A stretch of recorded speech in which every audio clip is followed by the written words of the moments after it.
Well, it's a bit difficult to say how it all started because it's never one event or it's always a lot of things. There are two things how it all started. One is cryptocurrency. I was always very, very interested in cryptocurrency, and I was working with McKinsey, and I was doing their very traditional and very big sector, banking and insurance.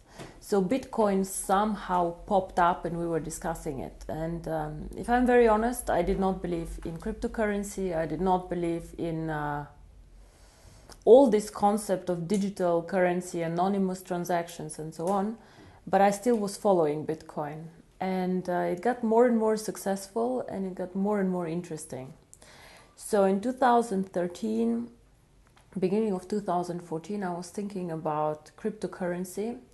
But I was also thinking a bit how to bring cryptocurrency to the next level, actually. Bitcoin has a lot of good things. It is the pioneer. Without Bitcoin, without their blockchain, without the idea, we all will not be here. But they have several things. One is Bitcoin is not a coin for everyone. It is has its own usages, and it is the right coin for some people, but not for everyone. For example, a lot of people are attracted who are more speculators because the price goes up and down quite a lot. A lot of people who do more transactions are interested, but transactions meaning like a money transfer. So I send from India money to Germany, and a lot of people in the IT sector do this.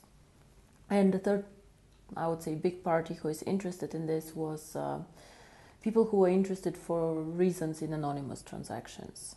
So as much as we all have some need for privacy, and we all do because the world gets more and more transparent, we also need to stick to some rules, unfortunately, or fortunately, we don't know, because there have been so many things happening in the last years after Bitcoin creation, like terrorism and drugs and all these things that are difficult to manage.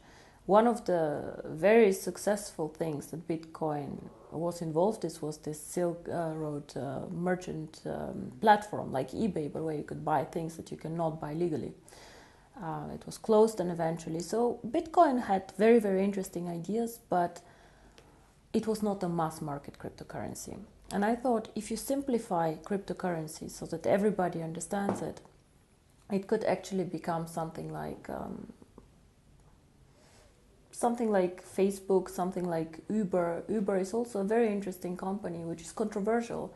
You know, they change the way we live, the way we use transportation, and this is changing the world of payments and of finance. So cryptocurrency, yes, was very, very clear to me, I think end of 2013, maybe beginning of 2014. And then I was thinking how to bring this to the masses. When I started thinking about cryptocurrency, my contacts were more institutional banking clients, big private equity funds, so people who definitely could get excited about cryptocurrency. For example, Goldman Sachs are also excited about the blockchain and so on, and they can invest in it. But unfortunately, these people do not have real contacts out there, retail people like you and me. So the idea was how to bring a good concept, an interesting concept, out to the people. And there I have a personal friend, his name is Sebastian Greenwood, who has been active in network marketing for quite a while. He was the one actually who suggested, let's do network marketing. And I said, no, let's not.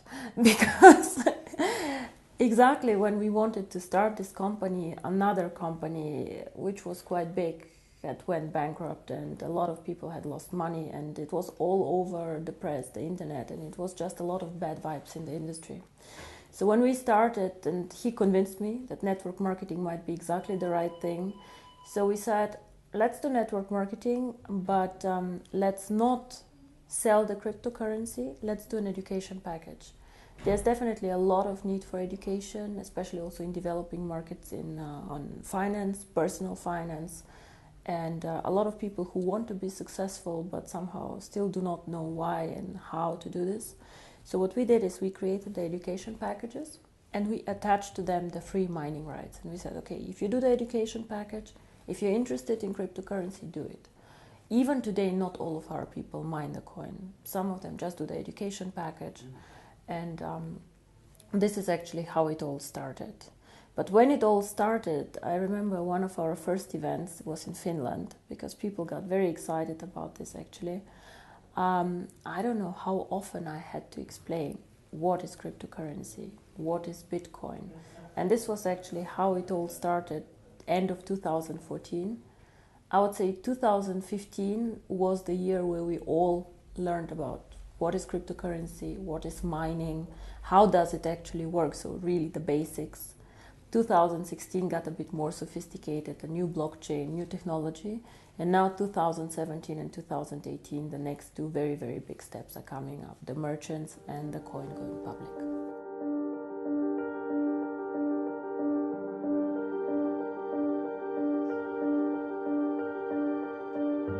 If you go to websites like CoinMarket or whatever, you will see that there are a lot of cryptocurrency out there. Nobody can say how many actually. It can be 400 or 500, we just don't know.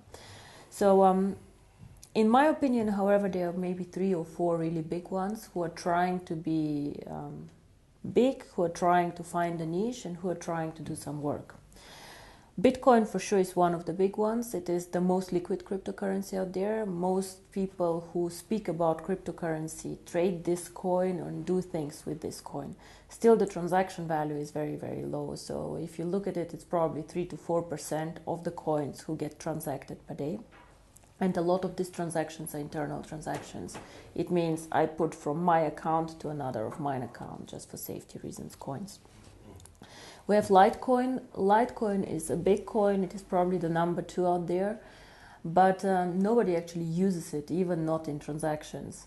So what happens is I see new coins coming mainly from the IT sector, popping up, and most of these coins are done because somebody finds out something interesting in the code. So they code something where you can do something on the blockchain or new usages of the blockchain.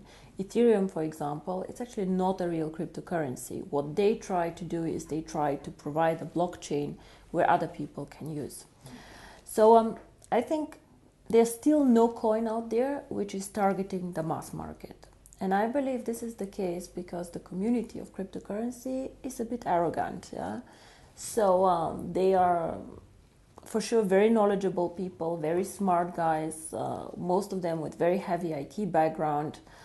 A lot of them also believing in this theory of, I would not call communism, but we should give something to the public, we should share it all and then see what happens. Nothing bad with this, but if you put something out there and give it for absolutely free to the people, you have no money to invest in infrastructure, you have no money to invest in a brand, and you somehow have to trust it that it will move in the right direction. So for sure they cannot invest in events like we do, they cannot invest in education, they cannot invest in a strategy.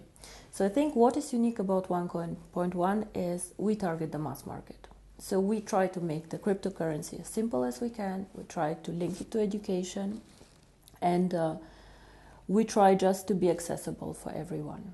Make the mining very simple, make the usage very simple. The second thing that I believe we are unique is that we are very global. So we always try to create a currency that is present on all continents.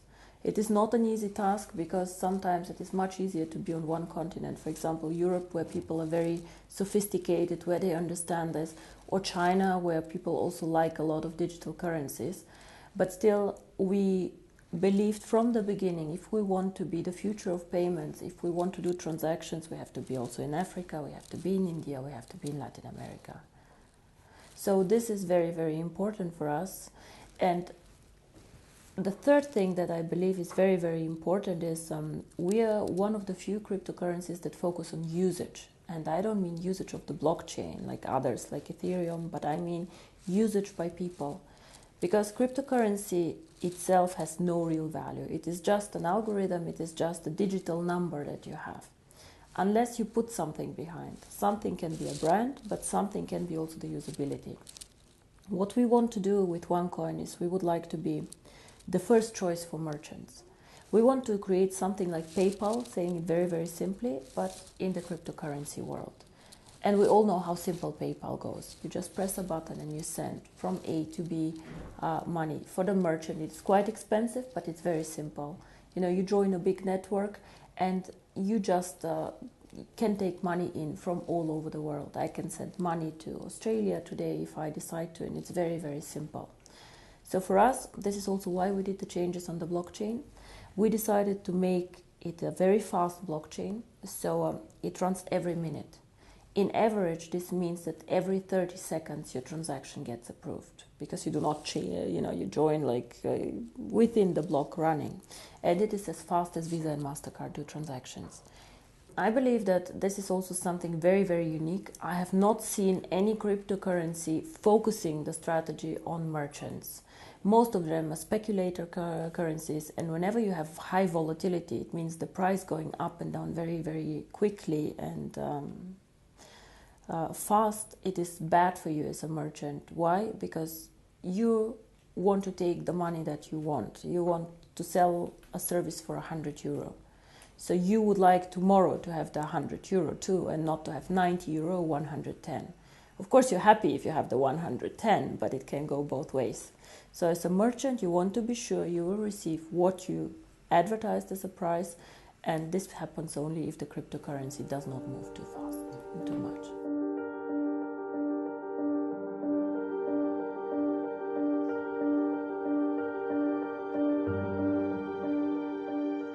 I believe that the network should do nothing else than communicating this, because I'm just making money, I'm just making commission. It can never be just the reason why somebody should join a network. Then you can sell soap, you can sell whatever is out there, I don't know, beds and things like this. I think understanding cryptocurrency is actually the key, and this is something that I wish for on the events to happen more. I have been, unfortunately, to some events myself where I was listening for an hour and I had no idea what this company does. So the unique thing about us is education, and then if somebody wishes, the cryptocurrency. Of course, cryptocurrency can change the world, and I believe it will. The question is, will it be tomorrow? Will it be in a year, or in 2 years, or in 3? It is unstoppable. It already started. The interesting thing about cryptocurrency is it is so global that it is very difficult even to stop it. So much better than trying to stop cryptocurrency, in my opinion, is to regulate cryptocurrency. Just to regulate cryptocurrency as part of the financial landscape. We are not banks, for sure not, but to make some rules for people out there, because today everybody can go and create a cryptocurrency and start collecting money. This is not the way it should be. So what we, for example, do is we already started doing KYC procedures, things that you normally do for opening a bank account. Or if you're a merchant and you want to join us, you still have to provide us with some documents so we know what do you sell, what is happening, why is money being transferred. We don't have to, but we do this. So this is one thing with the merchants. It's a lot of freedom of business. For example, for the European market, if you're a small, innovative Swedish company, what can you do? You can develop some cool software, you can do things. Most of us are in the digital network, they are doing interesting things, and then you want to sell it to other markets. It can be Asia, it can be India, it can be everywhere. But China and India are very difficult to sell things to. They do not have the free capital flows that we have. So you might find a Chinese buyer, but it's difficult for you to get a payment. And it's very frustrating because you're a small company, you focus on software, you do not focus on international payments. If you're a big company, you can do this, but you don't have the know-how. Now here, cryptocurrency can help you, because OneCoin is very strong in China and is very strong, for example, in Europe. So what you can do is you can put your software in our shop that is starting now in next year. You can put up the price, whatever the price is that you would like, and then a transaction between a Chinese buyer and a European buyer can happen like this. Within 1 minute, the transfer is done. So this is something very exciting. For me, this is a bit more freedom of doing business. And the second thing, as you say, is the unbanked. Now, the unbanked, I don't know if you had a look what happened in India. India is a cash economy, so a lot of the poorer people who do not have a bank account for several reasons. Poor people normally do not trust banks. Poor people hoard the money for emergency. Within 4 days, they told them that they need to come and just give the cash that they have only up into a limit, and they needed to exchange it, and the other cash was just void. Now this is a disaster, and this disaster will not hit the rich people. It will hit like very, very small people who have their savings. Cryptocurrency can make a change. Now, you ask me, if a person is so poor he doesn't have a bank account, how will he deal with cryptocurrency? A lot of people have access to phones, so if you manage to link cryptocurrency to a phone, and of course it's already linked to the internet, you can give these people so many more options how to bank with us. So a cryptocurrency provides just another corridor how they can make money movements and how can they join the financial system. But we have to be very, very clear on this. This is probably the most complex part of what we're doing. The merchants, I believe, is quite simple to put together. Then you have to grow the merchant network. You have to be attractive, low-cost opportunity, fast, reliable, fine. But the remittances, you always need a point where cash gets collected. And this is the second part of the strategy, which will come most probably only after we open the coin for everyone. You need to make sure that there are points where you can make the virtual currency real. So where cash can come in that people have, they can send somewhere, and then they can get the cash and go to the supermarket and spend it.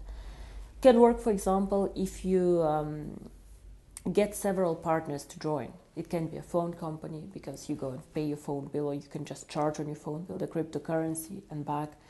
It can be a big gas station chain, for example. It can even be a supermarket chain.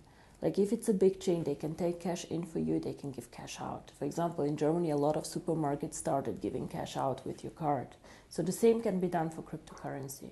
You just need to find a lot of points and a lot of partners, again, a network, where they support the idea of cryptocurrency.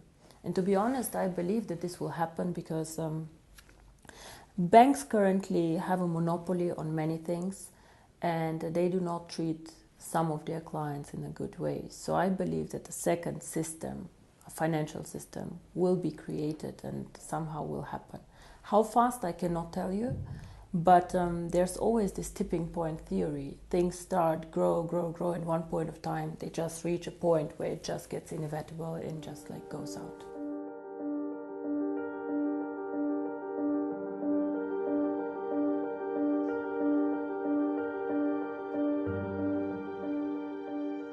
On the One Life network, some of their main concerns is this a Ponzi scheme? And when you have a digital product that you cannot touch, like an education package, of course people are more skeptical. So I respect everybody who has questions or who criticize or just wants to talk to us, but what I do not like is when people do not do their homework and do not check what is going on. Now, a Ponzi scheme, we all know what it is. A Ponzi scheme means that new money feeds old money. So we had this Bernie Madoff scandal somewhere, like the guy was taking investments from the public, promising huge returns and then paying out the returns, not because he was a smart investor, but because he had, taken new money in, and it's one point of time it stopped. When you join the One Life network, what happens? First of all, we have never made any return promises. Why? Because we are selling the education package. It's up to you if you mine the coin or not. What will happen to the cryptocurrency? We do not know. And this is a very, very clear statement. Cryptocurrency is one of the most risky asset classes out there. Nobody knows what will happen. It can go through the roof, but it also can not go through the roof. So both is possible. But what is important when you speak about a Ponzi scheme is, first of all, we give people the opportunity to make money without paying for a position. Every week I have between 300 and 500 people in the network, sometimes even more, who have a non-paid position, a rookie position, and who make commission on them. These people also can earn tokens to go and join the mining. So, of course, it's not a Ponzi scheme if I let you work for free and let you make money making for free. I'm paying you, you don't pay me, point one. And the second point, which is very important, as I said, is fresh money feeding old money. Now, why and how am I obliged as a One Life network to pay you? I'm obliged to pay you only a commission when you earn it. And you earn the commission only by making a sale. So only if you go and you sell a package, I am obliged to pay you. So I do not need to get somebody in my network to meet my obligation. If you all stop selling tomorrow, I don't have any obligations anymore to anyone on paying commission, because there's no sales event coming up. And this is very, very important. Whoever is interested, but unfortunately a lot of our critics are not interested in this, can check out also the legal opinions that we have. We have a Swedish legal opinion, we have an English legal opinion, we have a German legal opinion, Italian I think also. All of these jurisdictions are quite strict and have very clear rules. And all of this are saying we are not a Ponzi. Now, one thing that I would like, again, to make sure in the network, I believe that we as a company are very clear on what we do and what we don't. But sometimes some people get overexcited and say things that are simply not correct. So I, again, would like to ask all of our distributors to take education extremely serious. Educate the people that go out there, educate the downline and the distributors, so that the information that we provide to new people is correct. Because I believe our company and our product is exciting enough. We don't need to be selling so hard and saying things that are not correct.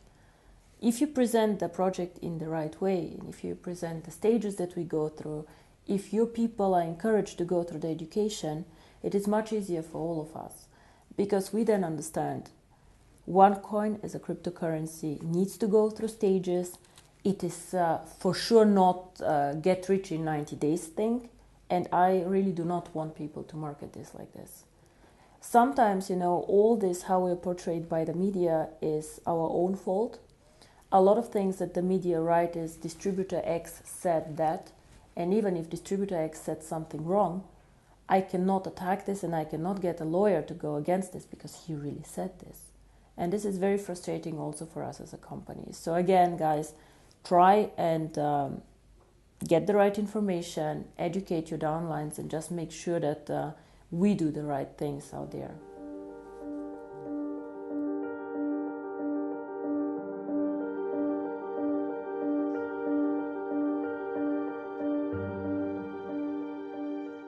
So we had 2 very exciting years.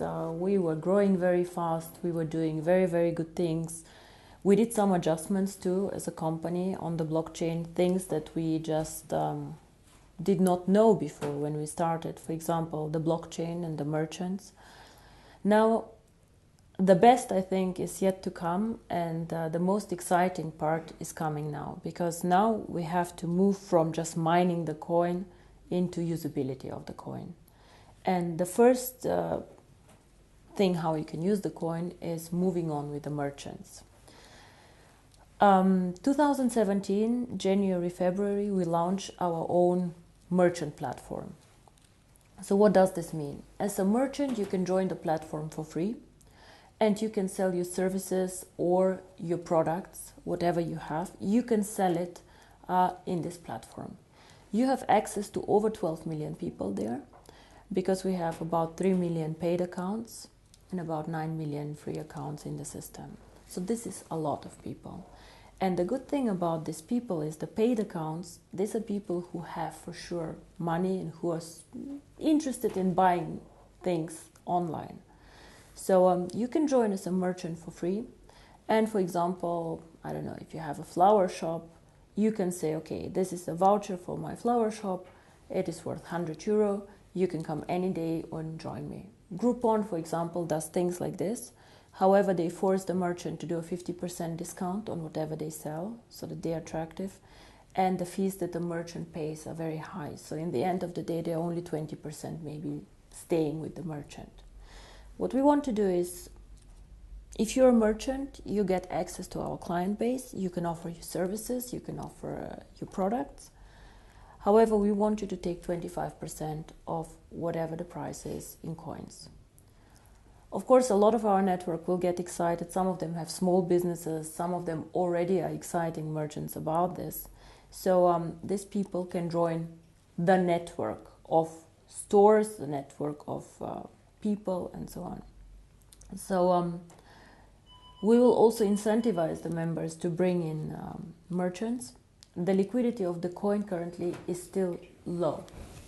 So this means that you cannot liquidate all of your coins tomorrow before going public.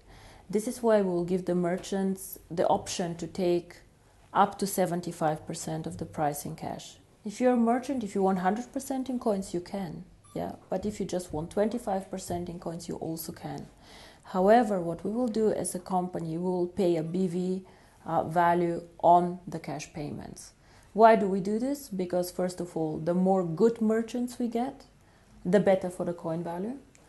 And of course, we want this coin to be very, very successful and to get good merchants. We said, I think in Bangkok, we said 10 million users, 1 million merchants, and hopefully one day 25 euro for the coin value. But I do not want to have 1 million bad merchants. I want to have, even if it's just 100,000 merchants, but really good merchants where people get excited to use them. And I believe that in incentivizing our distributors who attract merchants for the network on the volume that the merchant makes is the right thing to do. Because it's so easy for me to sign up. I can sign up today 100 people, 100 merchants. If their products are too expensive, not attractive, bad quality, no point. So it's again, we trust each other as a network. We want the best for the network, and this is how we want to grow as a network. And of course, it's very nice for you as a merchant. You know, you put the OneCoin sign on your door. I accept OneCoin. People maybe come and ask you, what is OneCoin? I want to know more about it. Then the merchant can go and say, okay, this is an education package. If you want, please have a look. And again, the network wins from this. So 2017, to get back to your question, for me is the year of the merchants, while 2018 is then the year where the coin has to go public.